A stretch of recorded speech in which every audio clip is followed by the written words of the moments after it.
সুপ্রিয় দর্শক মণ্ডলী, সেভেন রিংস সিমেন্ট ফ্রন্টলাইনে স্বাগত জানাচ্ছি আপনাদের সবাইকে। আমাদের সঙ্গে রয়েছেন দুজন রাষ্ট্রবিজ্ঞানী, মোশাররফ আহমেদ ঠাকুর, শিক্ষক অতীশ দীপঙ্কর বিশ্ববিদ্যালয়। ঠাকুর, আপনাকে স্বাগত। আর ডক্টর তারেক ফজল, অধ্যাপক, রাজশাহী বিশ্ববিদ্যালয়। আপনাকে স্বাগত জানাচ্ছি তারেক ভাই। মোশাররফ হোসেন ঠাকুর, আপনাকে আহমেদ ঠাকুর, বারবার ভুল করি। কি দেখছেন বাংলাদেশ পরিস্থিতি? স্মুথ ট্রানজিশন কি হবে বলে মনে হয়? ধন্যবাদ মতি ভাই, আপনাকে, আপনার দর্শক শ্রোতা, অপরবিজ্ঞ আলোচক। সবচেয়ে বড় যে কোয়েশ্চেনটা, যে পাওয়ারের একটা পিসফুল ট্রানজিশন, এটি একটি বড় প্রশ্ন। তো ডক্টর ইউনূস, আমি মনে করি যে তার যে বিশ্বব্যাপী তার যে সুনাম, তার যা কিছু অর্জন, এই পিসফুল ট্রানজিশনের মধ্যে এইটা তাকে সম্পন্ন করতে পারলেই অর্জনটা টিকবে, আর না হলে ইনি সমস্ত ক্ষেত্রে তার সব কিছু হারাবেন। তো সেই ক্ষেত্রে আমার ধারণা যে ডক্টর ইউনূস নিশ্চয়ই একজন বুদ্ধিমান মানুষ, এবং বুদ্ধিমান মানুষ হিসাবে তিনি চাইবেন যে একটা নির্বাচনের মাধ্যমে, একটা জেনুইন নির্বাচনের মাধ্যমে, আমি অনেকগুলি শব্দ না বলে একটা শব্দ বললাম, জেনুইন নির্বাচনের মাধ্যমে পাওয়ারটা ট্রান্সফরমেশন বা ট্রানজিশন যাই বলেন, এটা হবে। এবং আমি মনে করি আর্মি একেবারেই অতিষ্ঠ হয়ে গেছে যে তারা মাঠে যে পরিস্থিতিটা, অতি সম্প্রতি যে কয়েকটা ঘটনা, আর্মি আর মাঠে, আমার মনে হয় না আর্মি মাঠে থাকতে চাচ্ছে। সেক্ষেত্রে সেনাপ্রধানের দায়িত্ব যে সেনাবাহিনীকে একেবারেই শান্তিপূর্ণ উপায়ে, দেশটা শান্তিপূর্ণ উপায়ে পৌঁছবে এবং সেখান থেকে তারা মাঠ থেকে উঠে যাবেন। এবং BNP major stake political party, এখানে সরকারকে যারা সাপোর্ট দিচ্ছে, এদের মধ্যে বড় পলিটিক্যাল পার্টি, তারাও চায় যে একটা দেশে যে অবস্থা, সেটা হচ্ছে যে সারা পৃথিবীর মধ্যে একটা ব্যতিক্রমী সরকার। এই সরকারটা কেমন, যে যা কিছুই ঘটুক সরকারের কোনো দায় নাই, সরকারকে কেউ দায়ী করছে না, দায়ী করছে পলিটিক্যাল পার্টিকে। প্রতিদিনই এই পলিটিক্যাল পার্টি ওই পলিটিক্যাল পার্টির দোষ ধরছে, ওই পলিটিক্যাল পার্টি আরেক পলিটিক্যাল পার্টিকে দোষ দিচ্ছে। কিন্তু সমস্ত পৃথিবীতেই যা কিছুই ঘটে সরকারকে প্রথম দায়ী করে। দেখুন, তো এই ক্ষেত্রে আমার ধারণা যে মেজর পলিটিক্যাল পার্টি হিসেবে বিএনপিও চাইবে যে, এবং জামাত অন্যান্যরা চাইবে যে একটা পিসফুল ট্রানজিশন হোক পাওয়ারের। তো তিনটা শক্তি যদি চায়, তো এইখানে এখন কারা চাইবেন না, এই ক্ষেত্রে প্রশ্নটা। তো এই ক্ষেত্রে আমার ধারণা যে তিনটা একটি সমান্তরাল দেখায়, যে ডক্টর ইউনূস, বিএনপির ভারপ্রাপ্ত চেয়ারম্যান তারেক রহমান, অন্যদিকে আর্মির চিফ জেনারেল ওয়াকারুজ্জামান, এরা তিনজন, আমার ধারণা, আমার অঙ্ক বলে, এরা তিনজন চান একটা পিসফুল ট্রানজিশন। এই পিসফুল ট্রানজিশনের মধ্যে আমার মনে হয় যে এটা হয়ে যাওয়া উচিত। এবং আপনি দেখবেন কতগুলো ব্যতিক্রমী ঘটনা আছে যেটা এক্সপেকটেশনের সাথে মিলে না। যেমন ধরুন যে 17 তারিখ ফ্যাসিস্ট হাসিনার বিচারটা হলো, এটা সবার কাম্য ছিল, এক। 2 নম্বর হচ্ছে বিচারের রায়টা আমরা মোটামুটি সবাই জানতাম, যে ড্রাইভার থেকে আরম্ভ করে সবাইকে, রিক্সাওয়ালা সবাইকে যদি জিজ্ঞেস করতাম কী হবে হাসিনার, সবাই বলতো রায়টা কী হবে, একই রকম আর কি। এবং এটা আপিলে গিয়ে কী হবে আমি জানি না, যদিও আপিল করার সুযোগ খুব কম, আপিল হওয়ার সুযোগ খুব কম। তো সেই ক্ষেত্রে এইরকম একটা প্রত্যাশিত দিনে, যে সারা পৃথিবীর সমস্ত মিডিয়াতে যে আলোচনাটা হওয়ার কথা ছিল, যে শেখ হাসিনার রায় নিয়ে, ফাঁসি নিয়ে, শেখ হাসিনার 17 বছরের শাসন, 15.5 বছরের শাসন নিয়ে, এইগুলো নিয়ে আলোচনা হওয়া উচিত ছিল। আলোচনাটা হওয়া উচিত ছিল তার এইটা কতটা ন্যায্য, এই যে তার যে রায়টা হয়েছে, এবং তার কৃতকর্ম, এগুলো আলোচনা হওয়ার কথা ছিল। অথচ ওই দিন দেখবেন যে ভাঙ্গা 32 নম্বরকে আবার ভাঙতে গেল, এবং সেইখানে যে অশ্রাব্য বাণীগুলি উচ্চারিত হলো, বয়ান, এগুলোকে নিয়ে দেখা গেল সবাই আলোচনা করলো। আলোচনাটা যা হওয়ার কথা ছিল 2 ভাগের 1 ভাগ হয়ে গেল। মানে ফুটেজে অর্ধেক আসলো হাসিনার রায়, অর্ধেক আসলো 32 নম্বর ভাঙ্গার নিউজ। আর আরেকটা ছোট্ট ঘটনা ঘটলো যে আমাদের বন্দর 30 বছর প্লাস 3 বছর এবং 15 বছর রিনিউয়াল, 48 বছরের জন্য লিজ হয়ে গেল, ডকুমেন্ট সই হয়ে গেল। এই দিনে কেন? আমি আপনাকে বলি এটা $1 মিলিয়ন কোয়েশ্চেন, যে সবাই এইটা জিজ্ঞেস করেন যখন, যে শেখ হাসিনার রায়ের দিন, এই দিনটাকে তো সবাই নির্বিঘ্ন রাখার কথা ছিল, যে এই দিন সব এইটা নিয়ে আলোচনা হবে। অথচ দেখেন, আমি আপনাকে বলতেছি যে 3 ভাগে ভাগ হয়ে গেল মিডিয়া, যে এই দিনে আলোচনাটা হলো, বন্দর আলোচনায় আসলো। এবং পরের দিন আপনি দেখবেন যে আনু মোহাম্মদ স্যারের একটা বিশাল লেখা আসলো বন্দরের উপর, যেটা লেখাটা আসার কথা ছিল হাসিনাকে নিয়ে, অথচ প্রথম আলোতে একটা বিরাট লেখা আসলো। তো এই যে জিনিসগুলি, এইগুলি হচ্ছে যে আমি যে প্রথম যে নর্মাল অঙ্কটা বললাম, 3 জনের সমান্তরাল চাওয়াটা অঙ্ক, গণিতের মতো। আর এই যে 3 নম্বরটা হচ্ছে যে 3 নম্বর ঘটনাটা, এটা হচ্ছে রাষ্ট্রবিজ্ঞান।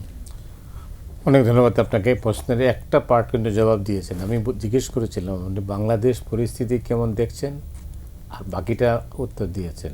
মাস্টার মানুষ তো সেই কারণেই যাই আমি আসতেছি পরে আপনার সঙ্গে।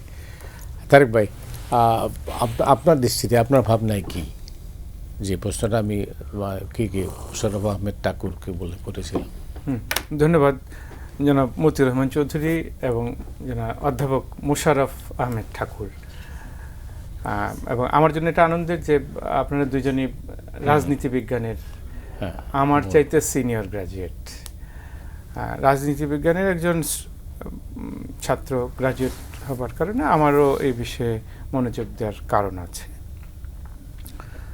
মোশাররফ ভাই সহজ ভাষায় বললেন, সঠিকভাবেই বললেন যে এই আপনার স্মুথ ট্রানজিশন অফ পাওয়ার, এটা হবারই কথা, না হবার কোনো কারণ নেই।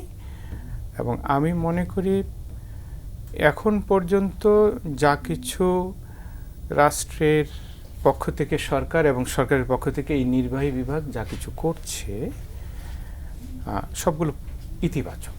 এর মধ্যে আনুষ্ঠানিকভাবে প্রশ্ন তোলা যায় তেমন নেতিবাচক প্রসঙ্গ নির্বাহী বিভাগের দিক থেকে নেই। অধ্যাপক মোশাররফ ঠাকুর ভাই যে 3 জন বলে কথা বললেন, সেটা হয়তো রাজনীতি বিজ্ঞানের দিক থেকে প্রশ্নযোগ্য। এটাকে সরাসরি 3 জন বলে ওই 3টি পক্ষকে সমানভাবে উচ্চারণ করাটা প্রশ্নযোগ্য হতে পারে, কারণ মিস্টার আর্মি চিফ তিনি জন হবার রাজনীতি বিজ্ঞানের পরিভাষায় উপযুক্ত পক্ষ নন, তাকে 3 জন বলাটা একটা প্রশ্নযোগ্য হতে পারে। কারণ নির্বাহী বিভাগের প্রধান ডক্টর ইউনূস, বিএনপির ভারপ্রাপ্ত চেয়ারপারসন মিস্টার তারেক রহমান, তারা জন, তারা পক্ষ। মিস্টার ওয়াকারুজ্জামান আর্মি চিফ, তিনি এই তাদের পক্ষ থেকে অর্পিত দায় পালন করবেন, জাতির জন্য নিবেদিত থাকবেন, তেমন একটি বাহিনীর প্রধান। সুতরাং ওইটাকে ঠিক 3 জন বলাটা প্রশ্নযোগ্য হতে পারে, ওইটা আমি ওইদিকে যাচ্ছি না, কিন্তু শুধু প্রাসঙ্গিক বললাম যে এটা একটা বিষয় হতে পারে। মূল কথাটা হলো যে বাংলাদেশের বর্তমান বাস্তবতায় আমরা এই প্রথমার্ধ 2026 সালের ফেব্রুয়ারির প্রথমার্ধে একটি নির্বাচনের আশা করছে, এবং এখন পর্যন্ত সব কিছু এগোচ্ছে ঠিক মতো। যদিও এর মধ্যে মনে হলো যে আমাদের নির্বাচন কমিশনের পক্ষ থেকে মিস্টার চিফ ইলেকশন কমিশনার একটু আশঙ্কা প্রকাশ করলেন যে তিনি এতটা দায় একসাথে বহন করতে পারবেন কিনা, মানে একই দিনে সাধারণ নির্বাচন এবং সেই প্রস্তুতি নাই তাদের। হ্যাঁ, সেটা তিনি উপস্থাপন করেছেন, উনি বললেন। কিন্তু একই সাথে আমরা দেখলাম কমনওয়েলথের সেক্রেটারি জেনারেলও ওই একই প্রশ্নে একমত পোষণ করছেন যে এটা তাদের জন্য চ্যালেঞ্জের বিষয় হবে। সুতরাং আমরা গণভোট এবং সাধারণ নির্বাচন দুইটা যে একসাথে করতে যাচ্ছি, সেটা আলোচ্য বিষয় হয়েছে। এটা একটা উল্লেখযোগ্য আলোচ্য বিষয়, এবং সেটার জন্য এই আলোচ্য বিষয়টা কতটা শক্তিশালী, কতটা গুরুতর, কতটা গভীর, এটা বোধহয় আমাদের মনোযোগ দেওয়ার দরকার হবে। কারণ চিফ ইলেকশন কমিশনার খুবই স্বাধীন অস্তিত্ব থেকে এই উচ্চারণটা তিনি করেছেন। তাকে কে এটা শিখিয়ে দিয়েছে আমরা জানি না, কিন্তু তার মুখ থেকে এটা এসেছে এবং কমনওয়েলথের সেক্রেটারি জেনারেল সেটাকে সমর্থন করছেন, সম্ভবত ইউরোপীয় পিপলও এটা করছেন, সমর্থন করছেন যে এটা একটা চ্যালেঞ্জের বিষয়, একে তিনি দুটো দায়িত্ব পালন করা। এইটা যখন ঘোষিত হলো আমরা অত সিরিয়াসলি মনোযোগী নেই। কিন্তু আমরা যখন এই 2-3 দিনে এটা আমাদের সামনে আসলো, এটা মনোযোগে নেওয়ার একটা বিষয় হয়ে উঠতে পারে। আমাদেরকে ভাবতে হবে যে চিফ ইলেকশন কমিশনার কেন এটাকে চ্যালেঞ্জ হিসেবে বলছেন, তার কাছ থেকে আরও একটু বিস্তারিত শোনার দরকার হতে পারে। কারণ তিনি এটা এক্সিকিউট করবেন, নির্বাচনের বিষয়টা, গণভোটের বিষয়টা, দুটোই তার শোল্ডারে যাচ্ছে। সুতরাং এটা মনোযোগে দেওয়ার দরকার হতে পারে। সুতরাং ওই যে স্মুথ ট্রানজিশন যেটা নিয়ে আমরা ভাবছিলাম, চিফ ইলেকশন কমিশনার ওই প্রসঙ্গটা আনার কারণে আমাদের সামনে এটা একটা আলোচ্য বিষয় হতে যাবে। এই আমরা এখন তো এর স্বীকার করুন আর নাই করুন, এটা তো বাস্তবতা যে এটা সমাজটা বিভক্ত। তো বিভক্ত সমাজে কিভাবে স্মুথ ট্রানজিশন হয়? না, এই সমাজটা বিভক্ত এরকম সাধারণীকৃত বাক্য উচ্চারণ করাটা জাতির জন্য ঝুঁকির, চিন্তার, আশঙ্কার। আমরা আমাদের অবস্থান থেকে বিভক্ত সমাজ না বলে বরং এটা একটা গণতান্ত্রিক সমাজ যেখানে ভিন্ন মত আছে। ভিন্ন মত থাকাটাই হলো গণতান্ত্রিক, ভিন্নভাবে আছে। আমরা বিভক্তি বললে অনেকের জন্য, অনেকের কাছে এটা বেশি ভারী জিনিস হিসেবে আশঙ্কার জিনিস হতে পারে। সুতরাং আমাদের অবস্থান থেকে বোধহয় সমাজটা বিভক্ত এমন কঠিন উচ্চারণ না করে ভালো হবে আমি মনে করি। ধন্যবাদ ঠাকুর। আপনার কাছে যেটা আবার ফিরে আসলাম, আপনি কি মনে করেন এই যেটা আশঙ্কার কথা বললেন আর বলেন যে ভারী হয়ে যাচ্ছে, এটা বিভক্ত না, এটা তো পরিষ্কার বিভক্ত। আমি এটা বিতর্কে যেতে চাই না, কারণ যেহেতু আমার এই চেয়ারে বসে কথা বলা ঠিক না। প্রথম কথাটা হচ্ছে যে আমরা দেশের ডেভেলপমেন্ট, অগ্রগতি, উন্নয়ন সব কিছুর জন্য we need a greater national unity. এটার তো বিকল্প নাই। জাতীয়, বৃহত্তর জাতীয় ঐক্য একেবারে স্পষ্ট। এটা ঐক্যকে বিভাজিত করে বা অন্তর্ভুক্তি শব্দটাকে সাইডে রেখে দেয়। আজকের পৃথিবীতে অন্তর্ভুক্তিবাদ নতুন একটি শব্দ এসছে রাষ্ট্রবিজ্ঞানে, অন্তর্ভুক্তিবাদ।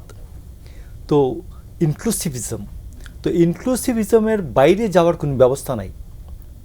তো আমি মনে করি যে বাঙালি জাতীয়তাবাদ থেকে বাংলাদেশি জাতীয়তাবাদ অনেক বেশি ইনক্লুসিভ, সবাইকে ধারণ করতে পারে। চাকমা, মারমা, লারমা সবাইকে ধারণ করতে পারে, হিন্দু, মুসলমান সবাইকে ধারণ করতে পারে। এমনকি বাংলাদেশি জাতীয়তাবাদটা এইরকমও বলা যায় যে যেমন একজন ব্রিটিশ ইংলিশ, একই সাথে উনি খ্রিস্টান, একই সাথে উনি ইংলিশ, একই সাথে ব্রিটিশ ইংলিশ খ্রিস্টিয়ান।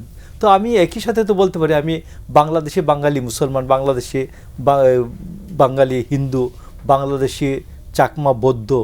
তো এই ক্ষেত্রে এইটা ইনক্লুসিভ।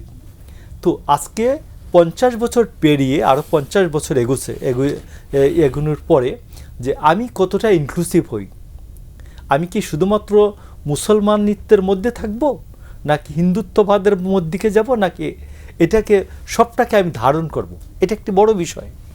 তো এই জন্য আমরা বলছি যে আপনি দেখবেন যে 2016 সালে বেগম খালেদা জিয়া যে ভিশন 2030 দিলেন, সেখানে উনি বলেছেন যে আমরা একটা ইনক্লুসিভ সমাজ চাই এবং প্রয়োজনে এটা রেইনবো নেশন হওয়া দরকার আমাদের ডেভেলপমেন্টের জন্য, সব কিছুর জন্য।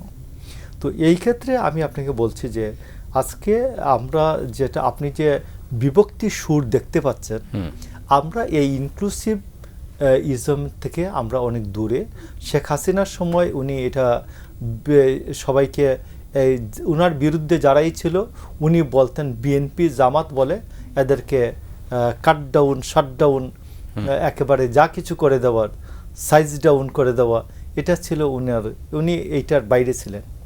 এখন আমি আপনাকে বলতেছি আজকের যুগে আমি এইটাকে কিভাবে এগোবো, আমি এই ইনক্লুসিভিজম অন্তর্ভুক্তিবাদকে সামনে রেখে আমি বৃহত্তর জাতীয় ঐক্যের দিকে কীভাবে যাব, এইটা হচ্ছে একটি বড় কোয়েশ্চেন। এবং এই ক্ষেত্রে আমি আপনাকে বলি যে বিএনপির ভারপ্রাপ্ত চেয়ারম্যান তারেক রহমান যেটা বললেন, যে তিনি বিভিন্ন সময় তার বক্তব্যে বলেছেন যে আমরা আমাদের রাষ্ট্রে বিশ্বাসী অবিশ্বাসী সবার অধিকার সমান থাকবে। এক, আরেকটা আমি আপনাকে বলি, গতকাল উনি একটা বক্তব্য রেখেছেন, সবাই বক্তব্য রাখছেন ইমাম খতিব সম্মেলনে, যে ন্যায়পরতা বা ন্যায়পরায়ণতাই হবে আমাদের রাষ্ট্র শাসনের ভিত্তি। তো আমি মনে করি যদি এইটা যদি হয়, ন্যায়পরায়ণতা যদি হয় ভিত্তি হয়, তা ইনসাফ যদি ভিত্তি হয়, তো সেইটা এবং আমি ন্যায়পরায়ণতা ভিত্তিক একটা শাসন ব্যবস্থা, একটা সরকার, এটা তো খুবই জরুরি দরকার হয়ে গেছে। এবং এই ক্ষেত্রে আমি মনে করি যে মিডিয়ার যে স্বাধীনতা, এটা খুবই জরুরিভাবে দরকার। এবং আপনি দেখবেন যে ভোরের কাগজের একজন অনলাইন এডিটরকে কয়েকদিন আগে যে ধরলেন, মিজানুর রহমান, তার ডাকনাম মিজানুর রহমান, পুরো নামটা, একটা ডাকনামও আছে, তো মিজানুর রহমান সোহেল, তাকে নিয়ে রাখা হলো। এটা দুঃসংবাদ এই ইন্টারিম গভর্নমেন্টের সময়, যেটা আপনাদের শফিকুল ইসলাম কাজলের কথা মনে করিয়ে দেয়। তো এই জন্য আমি মনে করি যে সরকারে যারা আছেন এরা যেন মিডিয়ার টুটি চেপে না ধরেন, সবাইকে বলতে দিচ্ছেন। আমি মনে করি যে হাসিনার সময় থেকে তো আমরা আপনার অনুষ্ঠান বন্ধ করে দিল শেখ হাসিনা, তো সেই ক্ষেত্রে আমরা একটু তো ভালো আছি, কিন্তু আমাকে বৃহত্তর জাতীয় ঐক্যের জন্য আমাকে সবাইকে কথা বলতে দিতে হবে। সবাইকে কথা বলতে দিলেই আমি মনে করি তর্ক বিতর্কের মধ্য দিয়ে আমরা এগোবো। এবং আমরা ভিন্ন মত যেমন একটা ফ্যামিলির মধ্যে থাকে, তারপর সবাই একত্রে বসবাস করে, আমরা বিভিন্ন মত নিয়ে আমরা রাষ্ট্র গঠনে এগিয়ে যাব। এটা হচ্ছে আমি মনে করি বৃহত্তর জাতীয় ঐক্যের ভিত্তি হতে পারে। ধন্যবাদ। আপনি যে বিষয়টা এখন দাঁড়াচ্ছে সেটা হচ্ছে যে বাংলাদেশের জন্য একটা স্টেবিলিটি দরকার, স্থিতি দরকার। সেই স্থিতিতেও আমি যেটা বারবার বলছি যে আসলে এখন যে অবস্থায় আছে সেটা থেকে স্থিতি আসবে। একটি নির্বাচনে কি বাংলাদেশের স্থিতি প্রতিষ্ঠায় একদম সহায়ক ভূমিকা পালন করবে? ধন্যবাদ। আসলে স্থিতির বিষয়টা অস্থিতিশীল, মানে সমাজ এবং রাষ্ট্র এগিয়ে যায়, চলতে থাকে। এই যে চলাটা স্থিতিশীলতা না, চলাটা আসলে অস্থিতিশীলতা, এবং চলার মাধ্যমে আমরা এগিয়ে যাই। তার মানে আমরা যদি থেমে যাই, যদি স্থিতি মানে যদি একটু বারবার তো আমরা হুচট খাচ্ছি। হ্যাঁ, না সব খাচ্ছে। মানে এখানে একটা চমৎকার ধারণার কথা আমরা বলতে পারি। প্রফেসর হেগেল উনি বললেন যে যা কিছু বিদ্যমান ধারণা এটা মিলিত রূপ হলো থিসিস, কিন্তু এই থিসিসের সাথে আশেপাশে একটা ভিন্ন চিন্তা কাজ করতে থাকে। এই চিন্তাটা যখন থিসিসকে আঘাত করার মতো যোগ্য হয় তখন সেটাকে আমরা অ্যান্টিথিসিস বলি। আঘাত করার যোগ্য হয়ে আঘাত করার পরে তিনটা অবস্থা হতে পারে। একটা হলো এই থিসিস যেটা ছিল সেটা হেরে যাবে, অথবা যে আঘাত করলো অ্যান্টিথিসিস সে হেরে যাবে, অথবা দুটোই নাই হয়ে যাবে, নতুন একটা কিছু হবে। সেটাকে বলছে সিনথেসিস। এবং এইভাবে মানুষের ভাব এগোয়, বিশ্ব এগোয় এবং অগ্রগতি অর্জিত হয়। তো এখন স্থিতিশীলতার মানে আসলে একটু ভাবনার বিষয় আছে। স্থিতিশীলতা মানে থেমে যাওয়ার কি না, এটা একটা ধারণাগত দিক থেকে। এখন আমাদের বাংলাদেশ কার্যত বা প্র্যাকটিক্যালি আপনি যে কথাটা এর আগে বলেছিলেন এবং মোশাররফ ভাই প্রসঙ্গটা আনলেন, সেই সূত্রে আমি বাংলাদেশে আপনার আশঙ্কার বিভক্তি দেখতে পাই না। আমি এখানে খুবই চমৎকারভাবে একটা ভালো বৃহত্তর ঐক্যবদ্ধ বাংলাদেশ দেখতে পাই। কারণ মোশাররফ ভাই যে বাংলাদেশি জাতীয়তাবাদের কথা বললেন, বাংলাদেশে বর্তমান বাস্তবতায়, রাজনৈতিক বাস্তবতায় এই ভাবনাতে সবাই একমত। যারা এই ভাবনাকে খাঁটি অর্থে নস্যাৎ করতে চেয়েছিল তারা কম বেশি পলাতক বিতাড়িত। সুতরাং এরকম একটি অবস্থায় বাংলাদেশি জাতীয়তাবাদ ভিত্তিক যে চিন্তা, এটার জন্য বর্তমান বাংলাদেশ একটা আদর্শ পর্যায় অতিক্রম করছে, আদর্শ অবস্থার মধ্যে বিদ্যমান আছে। সুতরাং এটাকে আমার কাছে খুব আনন্দদায়ক এবং সম্ভাবনাময় বর্তমান মনে হয়। এটা হলো একটা দিক। আর এই যখন সমাজ রাষ্ট্র এগোতে চাওয়া মানেই হলো ছোট অথবা বড় মাত্রার নতুন অভিজ্ঞতা, যেখানে হোঁচট খেতে হয়, শিখতে হয়, শিখে এগোতে হয়। সুতরাং এটা খুব সমস্যা নেই, এটা ভালো দিক। এগোনোর জন্য কোথাও হোঁচট খেতে হতে পারে, কারণ এগোনোর নতুন রাস্তাটা তো আমার দেখা নাই। আমি যেটা এর আগে হোঁচটে যদি আবার থেমে যায় তাহলে তো আর আগাবে না। সেই তো হোঁচট খাবে, এগোবে, চলতে থাকবে এবং হোঁচট খাওয়ার সাথে তাল মিলাতে পারার যোগ্যতা, এটাকে আমরা বলি অ্যাডাপ্টেবিলিটি, তাল মিলা, খাপ খাওয়ানোর যোগ্যতা। এইটাই হলো অর্জন করার বিষয়। এই অর্জন করতে করতে বাংলাদেশে এগোবে এবং এগুচ্ছে আসলে। এবং বর্তমান যে অবস্থা, এটা যথেষ্ট ভালো আমি মনে করি।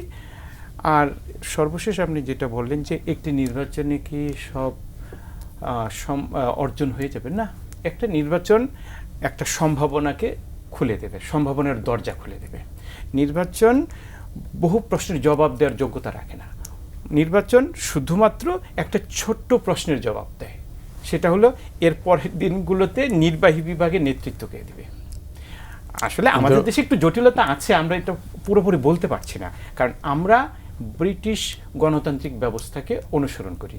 ব্রিটিশ গণতান্ত্রিক ব্যবস্থায় আইন বিভাগীয় ক্ষমতা যারা আসে তারাই নির্বাহী বিভাগ গঠন করে।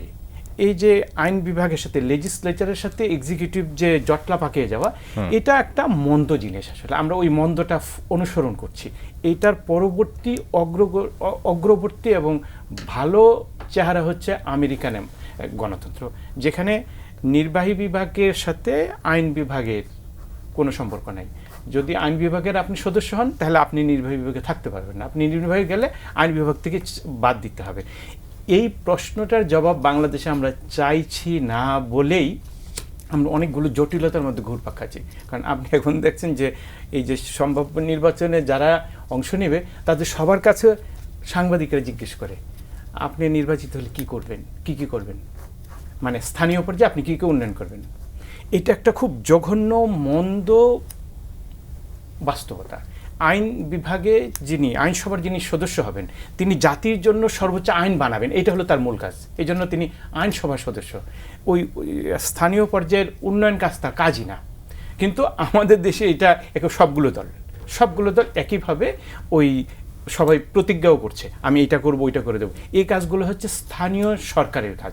তা আমরা কিন্তু মৌলিকভাবে সংস্কার অথবা এগিয়ে যাওয়ার জন্য মৌলিক 2-3টা প্রশ্নের জবাব এই সময় পাইনি। এবং এটা খুবই মানে হতাশার সাথে আমি উচ্চারণ করতে চাই যে আমাদের যে জাতীয় ঐক্যমত্য কমিশন হলো, অনেকগুলো কমিশন হলো, এবং আমরা একটা মূল্যবান নাম উচ্চারণ করতে পারি, প্রফেসর আলী রিয়াজ, তারা করেননি কাজটা। তারা এটা ভাবেনি নাই যে এইখানেই হলো আমাদের গণতান্ত্রিক রাজনৈতিক যোগ্যতা বৃদ্ধির 2টা প্রশ্ন। একটা হলো আইনসভায় যারা হচ্ছেন তাদের কাজ হচ্ছে জাতীয় আইন বানানো, স্থানীয় নির্বাচনের সাথে, স্থানীয় উন্নয়নের সাথে তাদের কোনো সম্পর্ক নাই। আমাদের শেখানো যে এই স্থানীয় পর্যায়ে যারা নির্বাচিত হবে স্থানীয় জনগণের উন্নয়নের কাজ তারা করবেন, আর যারা আইনসভার জন্য হবেন তারা রাষ্ট্রীয় জাতীয় উন্নয়ন এবং আইন বানাবেন তারা। এটা একটা জিনিস। আরেকটা হলো যে আমাদের জনপ্রতিনিধি যারা হচ্ছে, এটা যে 2 ধরনের জনপ্রতিনিধি। উপজেলা পরিষদ অথবা ইউনিয়ন পরিষদে যারা নির্বাচিত তারা খাঁটি অর্থে জনপ্রতিনিধি, এতে কোনো সন্দেহ নেই। কিন্তু তাদের কাজ হচ্ছে শুধু স্থানীয় পর্যায়ের উন্নয়ন কাজ দেখাশোনা করা, এবং এটা তাদেরই কাজ। কিন্তু জাতীয় আইনসভার জন্য যারা নির্বাচিত হবেন তারা আরেক ধরনের জনপ্রতিনিধি। এই যে 2 ধরনের জনপ্রতিনিধি, এই পার্থক্যটা জাতিকে শেখানো, এগিয়ে নেওয়া, এই কাজটা এই ঐক্যমত্য কমিশন করতে পারেনি। তাদের মনোযোগ ছিল কিনা আমার সন্দেহ আছে। অনেক ধন্যবাদ। বাংলাদেশের বাস্তবতায় কিন্তু এটা সম্পূর্ণ ভিন্ন।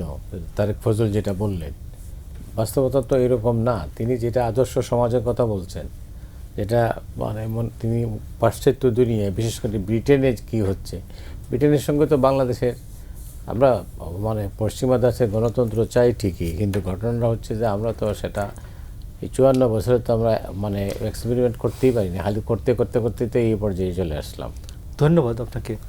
দেখুন যে এই জায়গাটাকে প্রথমত রাজনীতিকে আলী রিয়াজরা যেটা করতে পারতেন, যে আইনসভার সদস্য যারা হবেন এদেরকে স্থানীয় সরকার থেকে আলাদা করার যে একটা প্রক্রিয়া, একটা প্রস্তাবনা এই সময় যদি দিতেন, এটা কেউই না করতো না। এবং আমি আপনাকে বলি যে আপনি জানেন কি না, যে আপনি অবশ্যই জানেন যে একটু অপ্রীতিকর তাও বলি, যে স্থানীয় সরকারকে শক্তিশালী করার বিষয়ে প্রস্তাবনায় জামাত ইসলাম নোট অফ ডিসেন্ট আছে। হ্যাঁ, জামাত ইসলামের নোট অফ ডিসেন্ট আছে স্থানীয় সরকারকে বেশ শক্তিশালী করার প্রশ্নে। তো এখন আমার কথাটা হচ্ছে যে আমি পুরো রাজনীতিটাকেই অলাভজনক করার পক্ষে। পুরো রাজনীতিকে লাভজনক, আমাদের দেশে তো রাজনীতি হচ্ছে রীতিমতো জমিদারি। তার মানে নির্বাচন মানে ক্ষমতা দখলের লড়াই। না, এক্স্যাক্টলি, আপনি 300 জমিদার তৈরি করার লড়াই প্রথম। এখন আমি আপনাকে বলি যে ভাইয়ের আনসার হচ্ছে যে নির্বাচনটা না হলে কি হবে, নির্বাচনটা না হলে কি হবে, আর হলে কি হবে। নির্বাচনটা না হলে আমরা কোথায় যাব এটার নিশ্চয়তা নাই, ও একটা অনিশ্চিত গন্তব্যের পথে আমরা হাঁটব। এটা কোথায়, এটা গভীর খাদ না অল্প খাদ নাকি, বাট আমরা একটা গাড্ডায় পড়বো, এটা নিশ্চিত। তো এটার থেকে আমি প্রথমত একটা নিশ্চিত রাস্তায় যেতে চাই। নিশ্চিত রাস্তাটা হচ্ছে 300 জমিদার উৎপাদনের একটা ব্যবস্থার দিকে যাচ্ছি। এখন যারা যিনি নির্বাহী বিভাগের প্রধান হবেন, এইরকম একজন ধরুন তারেক রহমান, তিনি বলেছেন যে আমরা ছোট বড় মাঝারি শামীম ওসমান চাই না, আমরা ছোট বড় মাঝারি জয়নাল হাজারি তৈরি করতে চাই না। কিন্তু অনেক জায়গায় তৈরি হয়ে আছে, তৈরি তো হয়ে আছে অনেক জায়গায়। এটাকে কি করবেন, এটাকে কি করবেন? এবং আপনার মনে আছে কিনা খালেদা জিয়া 2003 সালে যে ক্লিন হার্ট অপারেশন করলেন, এটা হ্যাঁ মানবতার দিক থেকে, মানবতাবাদের দিক থেকে এটা কাজটা ভালো না, কিন্তু উপায় তো ছিল না। এবং 2007 সালে 1/11-এর পর যে শেখ হাসিনা যে এই যে 15 বছর থাকলো, এই কারণেও অনেকটা যে বিএনপির যারা বিভিন্ন জায়গায় পকেট ছিল, এরা বলছেন না আমরা কেন জীবন দিব, আমরা কেন রিস্কে যাব, খালেদা যে ক্ষমতায় এসে তো আবার ক্লিন হার্ট করবেন। তো এই যে সমস্যাটা, এই সমস্যাটার থেকে উত্তরণের কি ব্যবস্থা, এটা ডক্টর আলী রিয়াজরা আলোচনা করতে পারতেন। আলোচনা করলে বিএনপি এবং অন্যান্য রাজনৈতিক দলগুলি অনেক ক্ষেত্রে মুক্তি পাওয়ার একটা পথ হয়েছিল। কিন্তু আমি আপনাকে বলি, আমাকে অনেকেই বলেন যে তুমি ডক্টর ইউনূসের ভালো কাজ দেখতে পাও না। আমি আপনাকে বলি, ওনার প্রতি আমার প্রত্যাশাটা ছিল হিমালয় সম। আমি গিয়ে দেখতে পাই না এই সাভারের ছোট ছোট টিলা, শাল কাঁঠালের বন। আমার ভাই যেখানে পড়াশোনা করেছেন জাহাঙ্গীরনগরে, এই শাল কাঁঠালের বন ছোট ছোট টিলাও আমি দেখতে পাই না। এই কারণে আমার রাগটা যে উনার যে বয়স, উনার যে শিক্ষা, উনার যে ইমেজ, এইটাকে উনি ব্যবহার করে বিশাল পরিবর্তনের দিকে নিয়ে যেতে পারতেন। যেমন ধরুন আপনার বয়সে আপনি আমাকে বলতে পারেন ঠাকুর থামো, এটা কিন্তু আমি রাগ হওয়ার কিছু নাই, আমার সম্মান ছোট হওয়ার কিছু নাই, থামো। বাট আপনার ছেলে অনেক শিক্ষিত, সে কিন্তু আমাকে বলতে পারে না এই থামো। বিষয়টা একই রকম। তো এইরকম একজন বয়স, আমি আগামী 100 বছরে এইরকম বয়স সিনিয়র ভারী কি সব কিছু আছে, বাট উনি একটা বছর বা 14 মাস সময় পেয়েছেন। বাট অগ্রগতি অর্জন, আমরা যে কাজগুলি আমরা চাই আর কি, অরিজিনাল যে জায়গাটা, যেমন রাজনীতিকে অলাভজনক করা, রাজনীতিকে অলাভজনক বিষয়ে পরিণত করা, এই যে আইন বিভাগ এবং নির্বাহী বিভাগের একটা জট পাকিয়ে আছে, এটাকে একটা এখান থেকে বের করা এবং স্থানীয় সরকারকে একেবারেই এখান থেকে মুক্ত করে দেওয়া। এই যে পার্লামেন্টের সদস্যদের মধ্যে ইয়ার থেকে ছায়াতল থেকে মুক্ত করে দেওয়া, এদেরকে স্বাধীনভাবে কাজ করতে দেওয়া, এই কাজগুলি তো খুব কঠিন জিনিস না। আমাদের যে কোনো কাউকে 5-10 জন বড় প্রফেসরকে ডাকলেও যারা আছেন এরা দিতে পারতেন। ইভেন ইংল্যান্ড আমেরিকায় যারা কাজ করেছেন রাজনীতি নিয়ে, এদেরকে ডাকলেও পারতেন। আমি বুঝলাম না কেন এটা হলো না, এবং এই মূল্যবান সময়টা ডক্টর ইউনূস কেন নষ্ট করলেন আমাদের, এই জায়গায় হচ্ছে আমার এটা আমরা এই প্রশ্নের জবাব খুঁজবো মানে বিরতির পরে। আমরা একটা বিরতিতে যাচ্ছি দর্শক, ফিরছে খুব তাড়াতাড়ি, আমাদের সঙ্গেই থাকুন।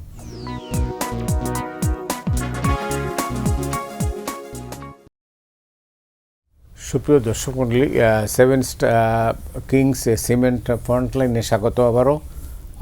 আমাদের সঙ্গে রয়েছেন মোশাররফ আহমেদ ঠাকুর এবং ডক্টর তারেক ফজল।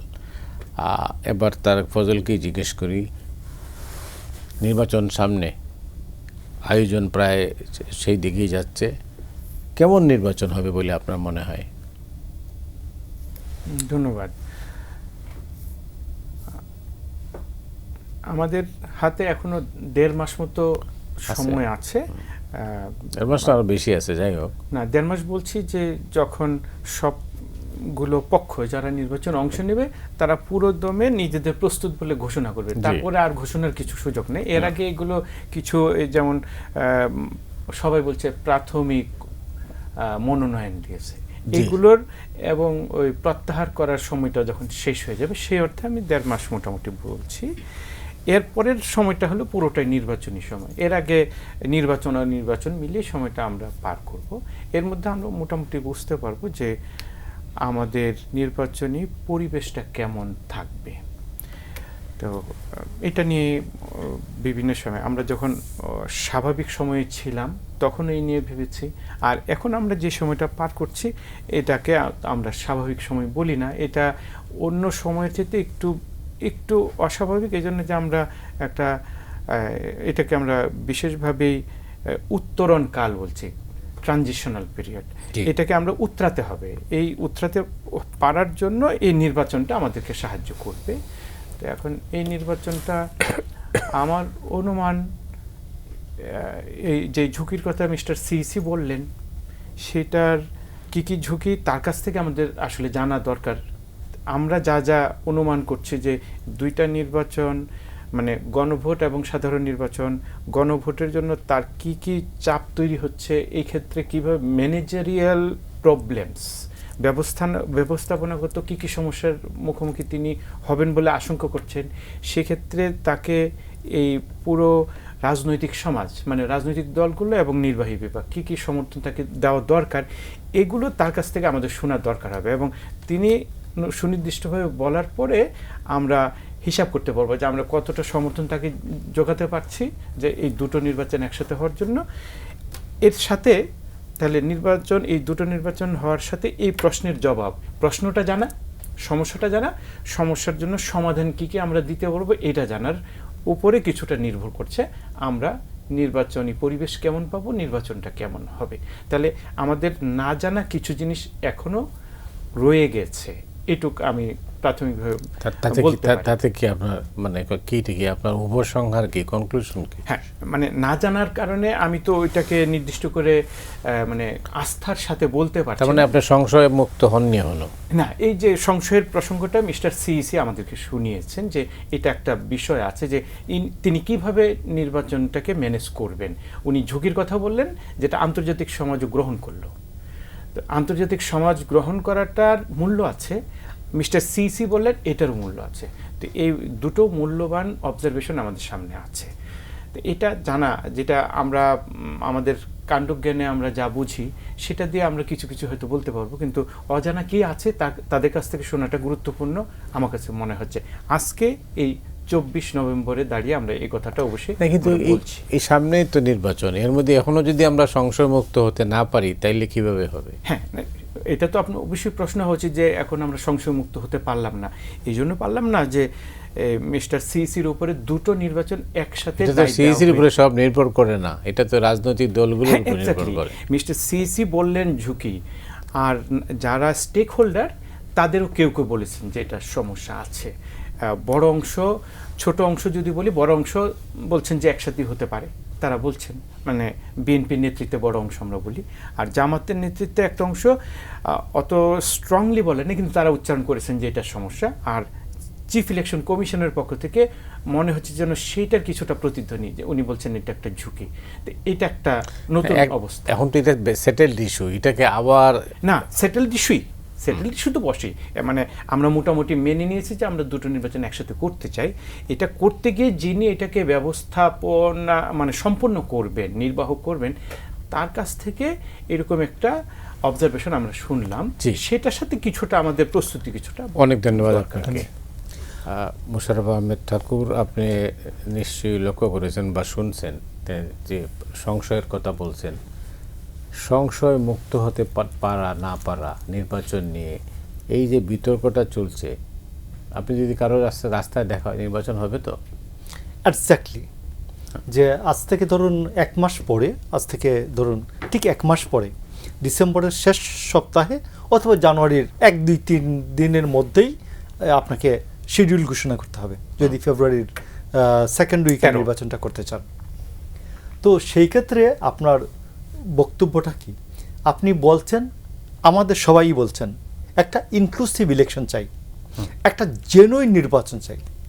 জেনুইন নির্বাচন চাইলে আমি জাতীয় পার্টিকে কার্যক্রম করতে দিব না, এ তো হতে পারে না। তো আমি স্পষ্ট জাতীয় পার্টি নিষিদ্ধ করার বিপক্ষে, আমি জাতীয় পার্টিকে নিষ্ক্রিয় রাখার একবার টোটালি বিপক্ষে। আমি একজন আইনের শিক্ষক, রাষ্ট্রবিজ্ঞানের ছাত্র হিসাবে আমি আপনাকে স্পষ্ট বলি, কারণ আপনি তো নিজে সাক্ষী যে আমরা এরশাদের নির্যাতন সবচেয়ে বেশি শিকার 80 দশকের যারা আমরা ছাত্ররা ছিলাম। আপনারা অনেকে আমাদেরকে সেভ করেছেন এইগুলো থেকে। তো সেই ক্ষেত্রে আমি আপনাকে বলছি যে ডেমোক্রেসির স্বার্থে প্রথমেই বলতে হবে, বেনজির ভুট্টোর মতো আমি কোনো প্রতিহিংসার আশ্রয় নিব না, একবার স্পষ্ট বলতে হবে।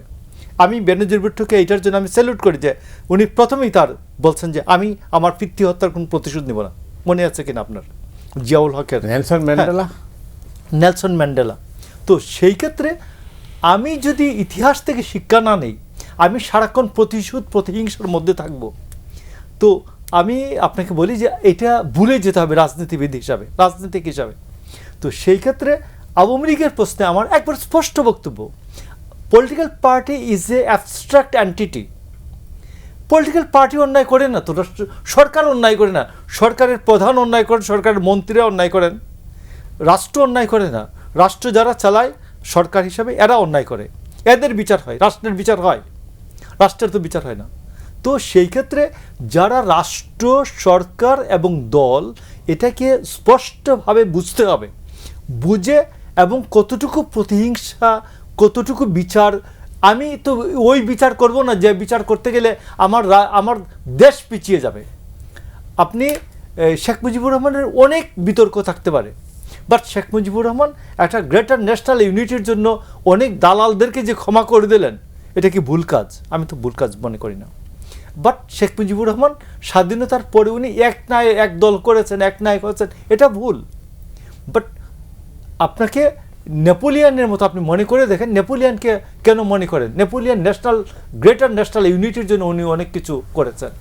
তো আমি আজকে এইরকম একটা ফ্যাসিস্ট এর উৎখাতের পরে আমি কেন ন্যাশনাল ইউনিটির প্রশ্নে আমি কেন বলতে পারবো না, যারা শুধু খুন খারাপির সাথে, লুটপাটের সাথে জড়িত ছিলেন, এই কয়জন ছাড়া বাকিরা সবাই নির্দোষ, সবাই জাতীয় ঐক্যের প্রশ্নে নামো, সবাই একসাথে কাজ করিয়ে আসো, সবাই উৎপাদনের জন্য কাজ করিয়ে আসো এবং সবাই দেশটাকে নতুন করে গড়ে তোলার জন্য কাজ করিয়ে আসো।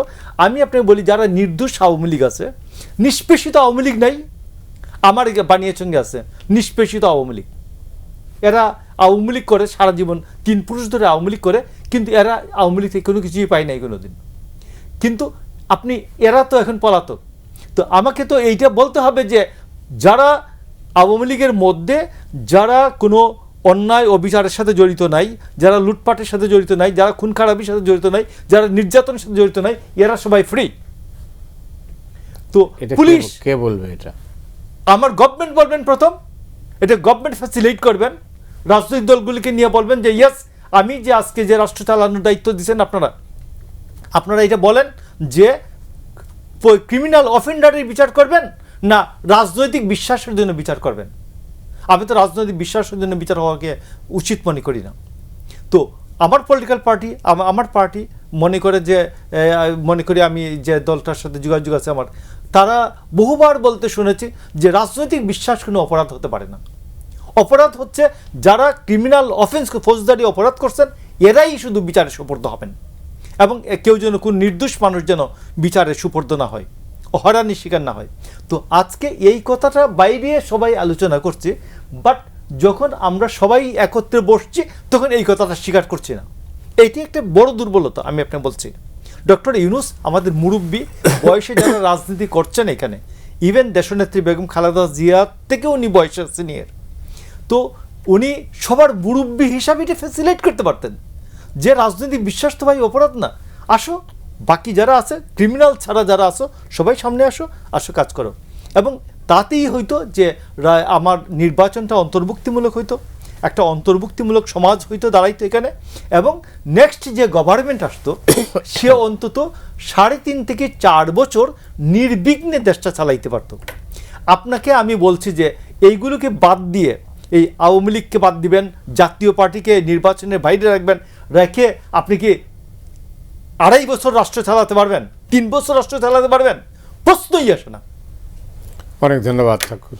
এটা মৌলিক প্রশ্ন। আপনি কি ঠাকুর যেভাবে বললেন, এই যেটা আপনি বিভক্ত মানেন না, এটা তো পুরোটাই বিভক্তি।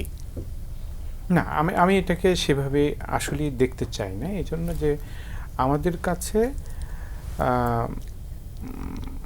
রাজনৈতিক পরিচয়ে মন্দ কাজ, মন্দ আচরণ করার বিভিন্ন উদাহরণ আছে। সেটা 2টা ভাগে ভাগ হয়ে গেছে। আমরা যখন দেখলাম মিস্টার মুসোলিনির পার্টি এবং মিস্টার অ্যাডলফ হিটলারের পার্টি, তাদেরকে দ্বিতীয় বিশ্বযুদ্ধের পরে গোষ্ঠী হিসেবেই তাদেরকে একটা সময় পর্যন্ত শাস্তির আওতায় রাখা হয়েছে। এটা আমাদের ইউরোপীয় অভিজ্ঞতার অংশ।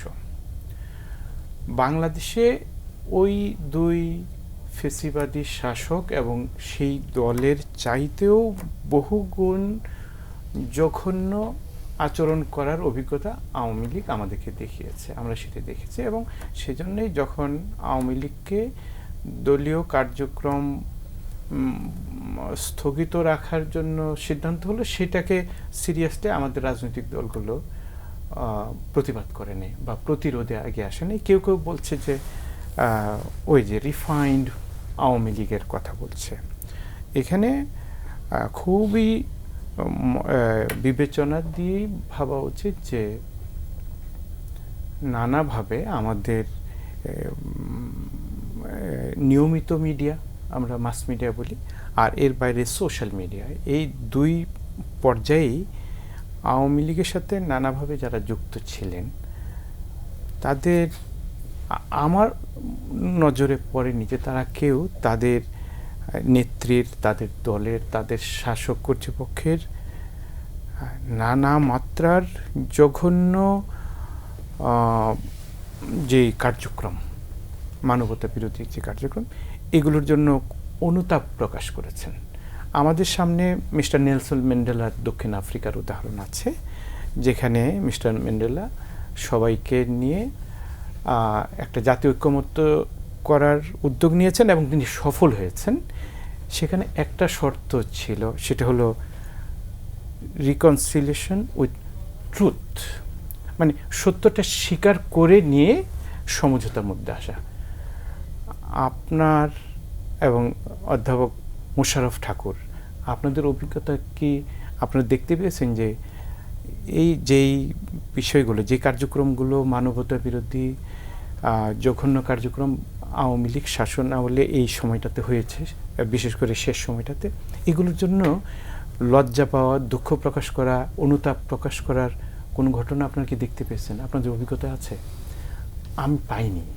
তো এই এটা যদি তাদের দিক থেকে হতো যে কোনো মাত্রায়, যে আস্তে আস্তে যে হ্যাঁ এটা খুবই জঘন্য হয়েছে, আমরা অনুতপ্ত, আমাদেরকে আবার সবাইকে আমরা বাংলাদেশি হিসেবে আমরা আমাদের যৌথ ঐক্যবদ্ধ স্বার্থ রক্ষা করতে হবে, এই বিষয়গুলো ছোট আকারে, মাঝারি আকারে, বড় আকারে উপস্থাপন করার যে একটি দাবি অথবা এক ধরনের আকাঙ্ক্ষা বাইরের লোকদের, অন্যদের ছিল, সেটা সামান্যতম প্রকাশ আমরা দেখতে পাইনি। এটা একটা খুব গুরুতর বিষয় যে তাদের মধ্যে খুবই গুরুতরভাবে জিঘাংসা বিদ্যমান, তারা নানাভাবে সেটা প্রকাশ করছে। তো এই বিদ্যমান জিঘাংসাকে সাথে নিয়ে আপনি খুব শান্তিময় ঐক্য তৈরি করতে পারবেন কতটা, এটা আসলে প্রশ্নযোগ্য। অনেক ধন্যবাদ ডক্টর তারেক ফজল। মোশাররফ আহমেদ ঠাকুর, আপনাকেও ধন্যবাদ। শেষ করতে হচ্ছে, অন্য একদিন হয়তো আলোচনা করা যাবে। দর্শক, আমরা এখানেই বিরতি নিচ্ছি, আমরা শেষ করছি। আগামীকাল আবার দেখা হবে এই অনুষ্ঠানে।